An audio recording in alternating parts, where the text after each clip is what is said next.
Am I correct, Attorney? For big ticket projects, Your Honor, yes, I am aware because they make the presentation, the city department What heads. is that for? For projects, similar to the ones I mentioned early on, Your Yes, Honor. and I suppose that when the project has a very huge allocation, you will be aware as well. I want to be enlightened about the budget of Davao City during your time as city administrator 2010 to 2013, 2016 to 2022. Ito po'y na-flash na natin noon and I want to share it again to the committee. Kindly flash the confidential budget of the Davao City. This is 2016 to 2022. Attorney Zalaika. And apparently, in our previous hearings, we were able to show that among all the LGUs in the entire country, ang Davao City po ang nagkaroon ng pinakamalaki na confidential fund.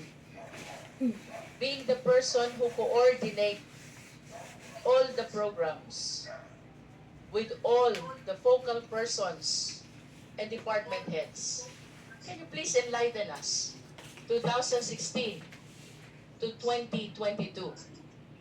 Paano po ba natin na-utilize itong confidential fund na ito? Your Honor, Mr. Chair, if I may, yes, I appear here, Your Honor, pursuant to the subpoena that was issued me, in line with the privileged speech of the Honorable Valeriano. It is in my capacity as the Undersecretary of the Office of the Vice President. I am not here, nor am I nor do I, nor am I connected with the city administrator, or city government of Davao. So, I feel that I am not really competent to discuss budget concerns primarily because, of course, with all due respect to the new city administrator and also the administration of the city government of Davao, Your Honor.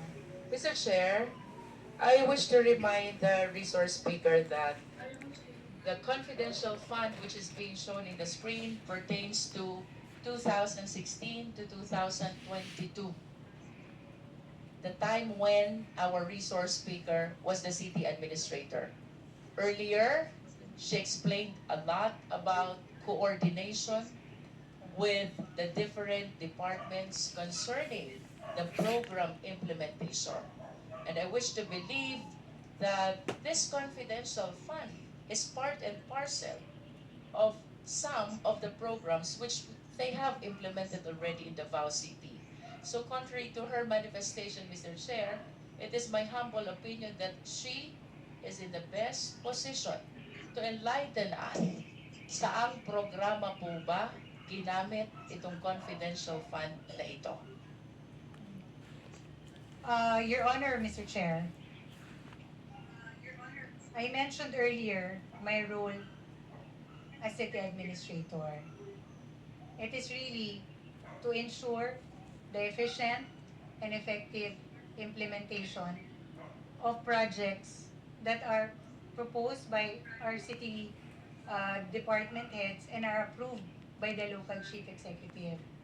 I also mentioned, Your Honor, that part of my task is to coordinate with the city's government departments, which are the in various different areas: city budget, city engineer, city taxation, local city zoning, city planning. These are the operations part of running a local government, Your Honor, Mr. Chair.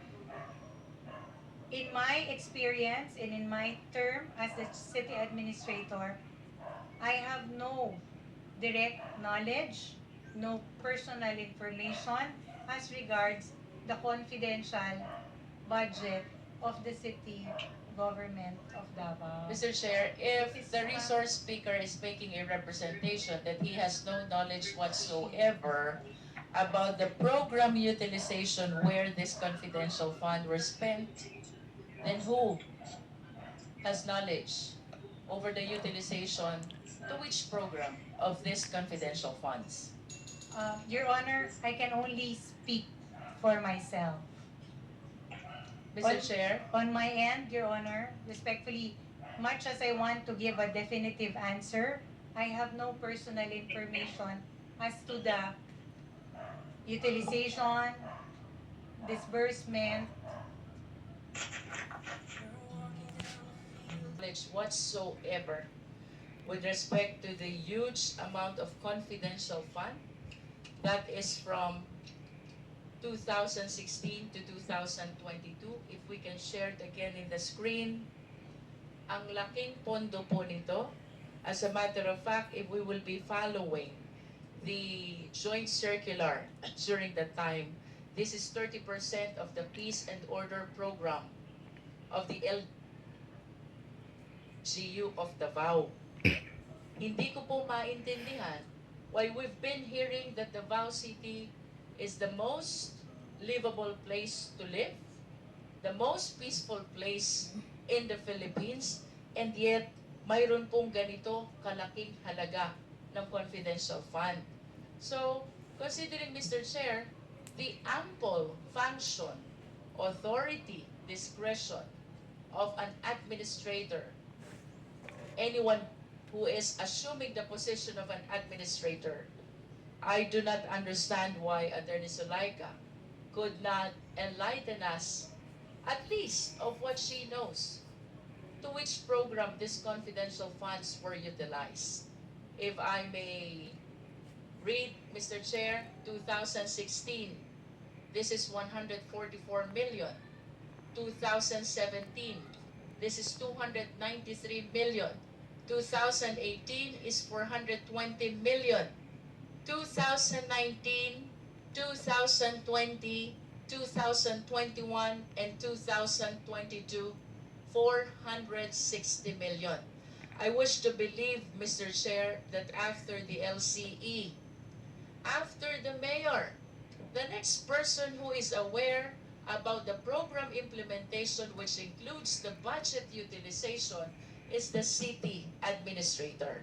As admitted by the resource speaker, she is the one coordinating all the programs. She is the one coordinating with all the departments. How come she has no knowledge at all with these huge amounts of confidential fund which were utilized in Davao City from 2016 to 2022? That is a manifestation, Mr. Chair. Mr. Chair. Mr. Chair. Congressman Kongmon. Just a small question, Mr. Chair, in line of the questioning of Attorney Luistro, Congressman Luistro. Madam Zuleika Lopez, do you have an authority to sign checks ng Mayor, si VP Sara, si Mayor Sara? Wala po. Hindi ka pumipirma ng cheque, hindi ka nabigyan ng authority na pumirma ng cheque? I do not anymore recall, but I think I signed. It's a delegated authority to the assistant city administrators, but in the event that they are on leave or on official travel, ako yung nagiging isang signatory. But it is not a usual task that I perform. So, you sign checks? You sign checks? Some, Your Honor. Vouchers? Of course. Yes, Your Honor. Only in instances Including confidential funds? Of course. No, Your Honor. As I mentioned earlier, respectfully, my role as city administrator is really, my task is confined to the operational. Madam Sulweka, ano rin po ako, naging mayor po ako ng 7 taon. Usually po, isa sa mga responsibilidad ng chief of staff, chine-check po lahat ng voucher na pinipirmahan ng mayor. At usually po, ang administrator, pumipirma po ng mga vouchers, including confidential vouchers na confidential fund vouchers. Your Honor, Mr. Chair, I am not the Chief of Staff. I was the City Administrator. Or the more reason why na The ikaw ay local- pumipirma. Yes, Your Honor. The local chief executive has another and a person in a chief of staff of the city mayor's office. I am not that person. But So you for documents, I would assume that before it gets to the city mayor, there is a person who will review it for the city mayor's office. But you signed vouchers of the local government unit of Davao. Only in instances, Your Honor, that the person assigned or tasked with that function is on official business or not present.